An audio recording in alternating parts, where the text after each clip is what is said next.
Pakinggan niyo po. Sabi ko doon sa nag-ooperate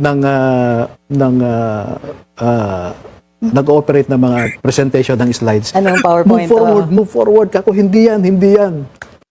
Nagtawanan yung mga tao doon. Nagsigawan yung mga vlogger doon, mga kababayan. Di ba? Nung ipinakita yung picture ni Kiko Pangilinan, nag-react yung mga taong bayan doon. Yung mga taong bayan. Yung mga nandoon sa loob ng hiring-hiringan na yun. Bakit hindi nyo kinlaro? Saglit lang po. O sinabi nyo sa mic na hindi po kasama yan. Hindi po kasama si Senator Kiko Pangilinan. Wala kayo sinabi.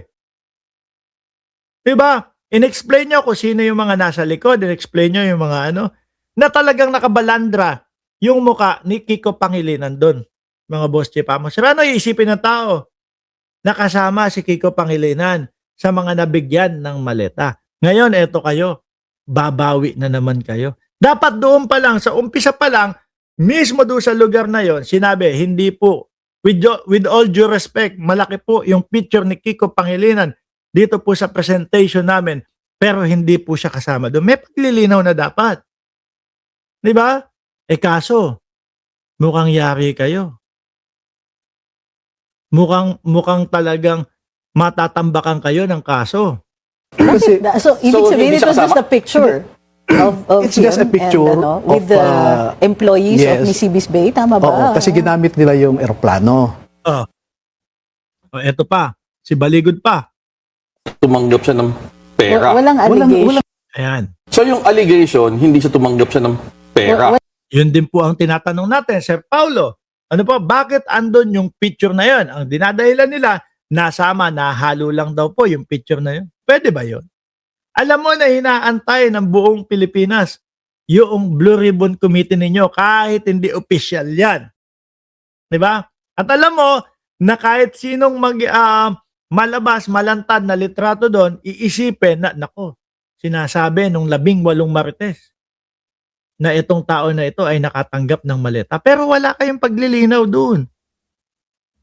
Diba? At sabi ko nga sa inyo, mahihiya yung Falsus Unos, Falsus Omnibus dito sa mga ito. Bakit po mga kababayan? Falsus Unos, Falsus Omnibus, isang pagkakamali, mali lahat. Nakailang pagkakamali na po itong mga ito, mga bossing. Hindi isa, hindi dalawa, hindi tatlo. 4, 5, 6, higit pa ho siguro dyan, mga kababayan. Tapos yung mga DDS, hangang-hanga po kami sa inyo, 18 Marites. Abay nako. Baka mamaya mali na talaga yung pinaglalaban nyo, mga DDS. Ano po? Lumulunok na lang kayo nung mga gusto nyong paniwalaan kahit alam nyo sa sarili nyo, hindi dapat paniwalaan. Di ba? Walang allegation. Walang sinabi. na, Wala kaming sinabi. And then, natawa ako dahil nag-react silang dalawa na sinungaling. Sinungaling saan? When you say sinungaling, Alam nyo mga kababayan, medyo hindi naman sa pag-ano. Alam ko, lawyer si Baligod. Pero, mahina po ito, mga boss chief amo, sir. Mahina in a way na paano mo i-explain yan ngayon na bakit nandun si Kiko Pangilinan at bakit hindi mo kinontra agad yung iniisip ng mamamayang Pilipino doon at hinintay mo na mag-react sila. Nung medyo siguro, naku, tagilid tayo dito kila Sharon Cuneta. Bawiin natin. Ilang beses nang bumawi itong mga ito? Oy, Dut Pintura, shout out. Bawi kay De Lima, bawi dito kay Kiko Pangilinan, at madami pa, Loren Legarda. Kaya ako nagtataka ako, pinapaniwalaan pa din ba itong mga ito?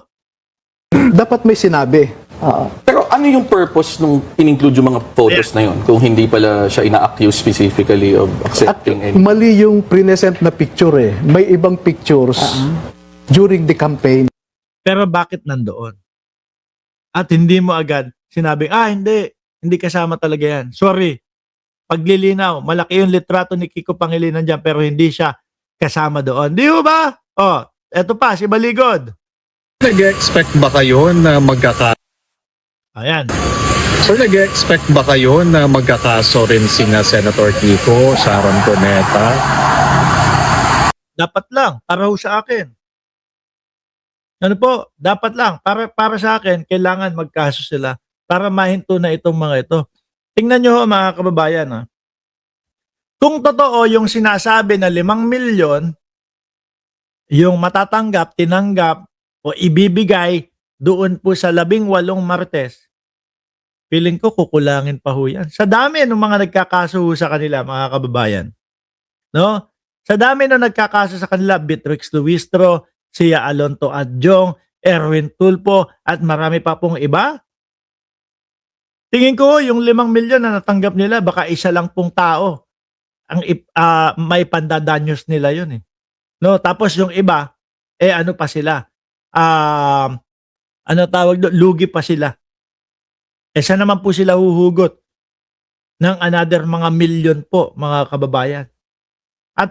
At ang mangyayari ho dito, yung 18 Marites, maiiwan sa ere ho yan. No? Kasi yung ibang mga tao na gumamit sa kanila, ayan, may mga kaso na din pong kinakaharap. Uunahin nila yung tulungan yung 18 Martes kaysa doon sa mga kinakaharap nilang mga kaso. Plunder. Si Mike Defensor, bahay bembangan niya, kasama yung pamilya niya. Damay din yata doon sa plunder, doon kay Rodante Marcoleta. Etong si Baligo, siyempre magkakaroon din ng kaso ito. Aasikasuhin niya yung kanya sarili. Yung 18 Martes, kawawa yan, mga bossing. No? Maiiwan sa ere yung mga yan. Kay Senator Kiko, kay Sharon, the ball is in his hands, no? Bahala siya kung anong reaction niya. Pero hindi nyo ba napansin na nahimik na po? Nanahimik na sino? Mananahimik talaga yan, 18 Martes na yan, mga kababayan. Anyway, ang tingin ko lang ho dito, wala na itong mga ito. Kumbaga, dead end na sila, mga kababayan. Kaya kung ano yung tingin nila na pwede at maaari na makapaglusot sa kanila, kahit ano gagawin na po nila, mga boss, chief, amo, sir. Sa susunod po, magbabaliktara na yan, 18 Marites na yan. Siguro, hindi lalagpas po ang 2 buwan, maririnig ninyo sa mga yan na, nautusan lang naman po kami. Ganito lang naman din po kami. No, sasabihin pa yan, napangakuan lang po kami kasi gipit kami sa aming kalagayan. Wala na kaming pera na kinikita, kaya inano namin yan. Si Baligod, dadating din ang panahon, mga bossing, chief, amo, sir, na ang makikita natin, sineserban na ng warrant of arrest itong si Baligod. Hanggang dito na lang po, magpapaalam na ako. Kailangan ko pa magtrabaho, naka-uniforme na ako. Maraming salamat and God bless po sa ating lahat.